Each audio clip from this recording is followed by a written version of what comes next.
20 years ago, I had a profound non-physical experience. I was in a bombing and left my body and experienced a greater me. And ever since that experience, I've been altered. And I've been searching for a way to reconnect with that greater me. But I'm afraid that I'm thinking that in order to reconnect in that way, that somehow I have to be placed in physical danger in order for that to happen.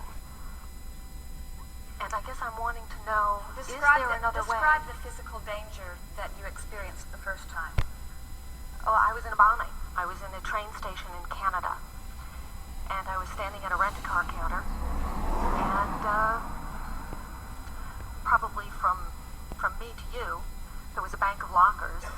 And in that bank of lockers was bomb. And I noticed that time stopped. Just completely stood still. And as I looked around me, everything was motionless.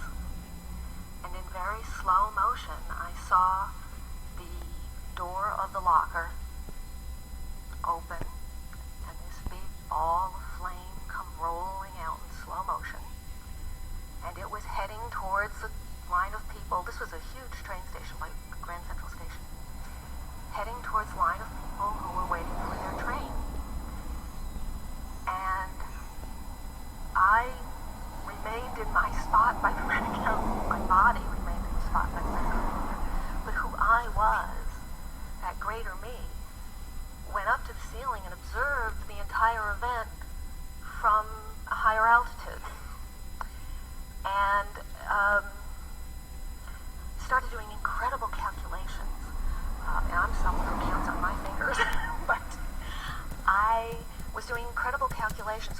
The time and the distance that it was going to take for the velocity of this explosion before it hit the far wall and came back and would catch me, and calculating whether or not there was enough time for me to send the adrenaline that needed to go to the muscles and to operate the body to get my body to an area of safety before all of this came back. And it was an lightning speed, but in very slow motion. And clearly I was able to get myself to a place of safety because I'm standing here today. And once I was in a place of safety, then this greater me just came right back into my physical body. But it was one of the most profound experiences that I've ever had in my life. And I've been searching for probably almost 20 years to reconnect in a way. Well, we can understand why you would have mixed emotions about it, because you're saying on the one hand it seemed to come in response to extraordinary need or asking.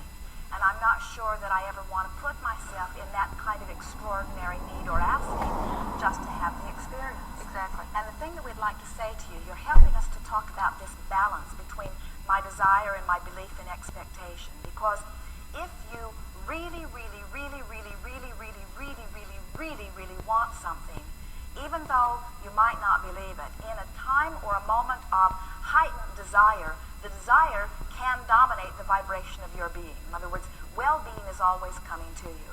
It's what we refer to when you refer to quantum leaps. In other words, when you really want something, even if you don't believe it, if your desire is big enough and there is something that is happening in your moment that causes you to focus more singularly on the desire, then the desire part of your vibrational countenance dominates and it is answered, even though there may, under normal circumstances, be quite a bit of resistance. So what we would say to you as we are addressing you in your energy now, and as comparing the energy of your being then, your desire was heightened, but there was more resistance within you then, but that's not the case anymore.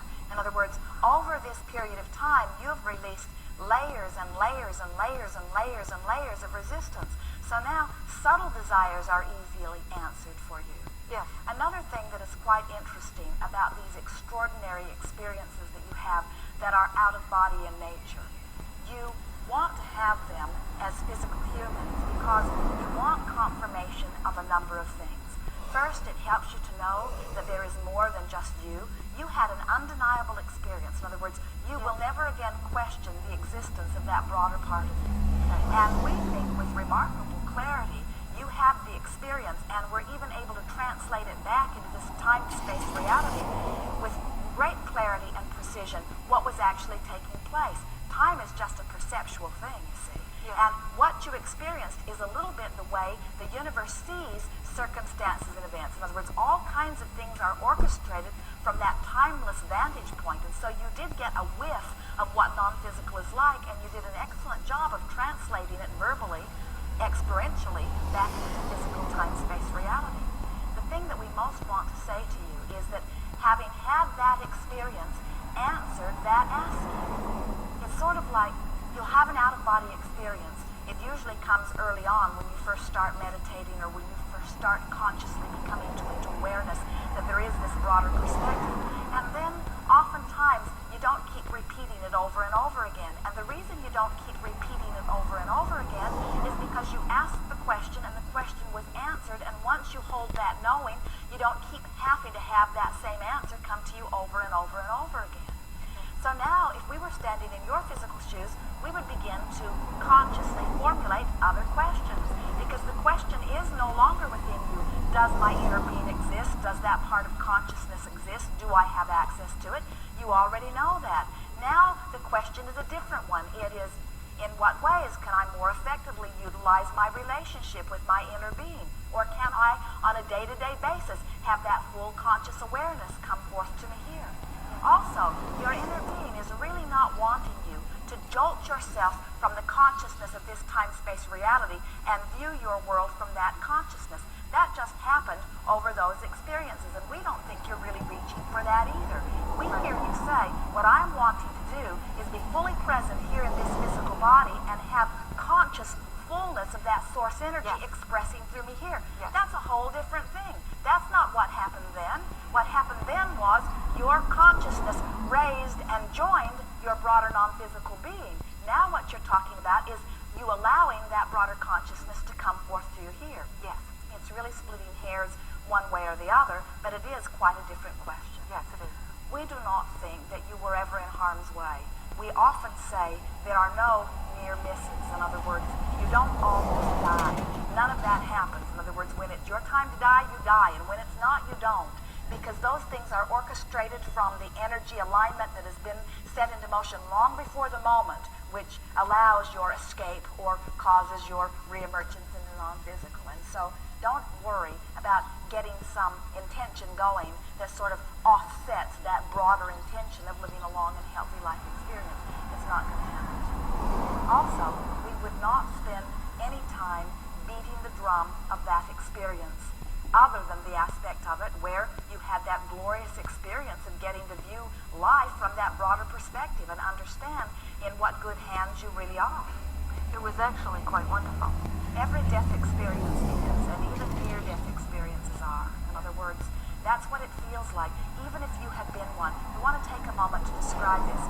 We want to say to you that if this had been the moment that you had made your transition into non-physical, you still would have tasted the sweetness of all of that. In other words, the sweetness of that broader perspective, the sweetness of watching it all from a broader standpoint. And we want to say to you that even if that fireball had bounced off and come back and enveloped you, and it had been the time that your physical body would leave and you would withdraw into the non-physical, you would still be telling the story about how delicious it was.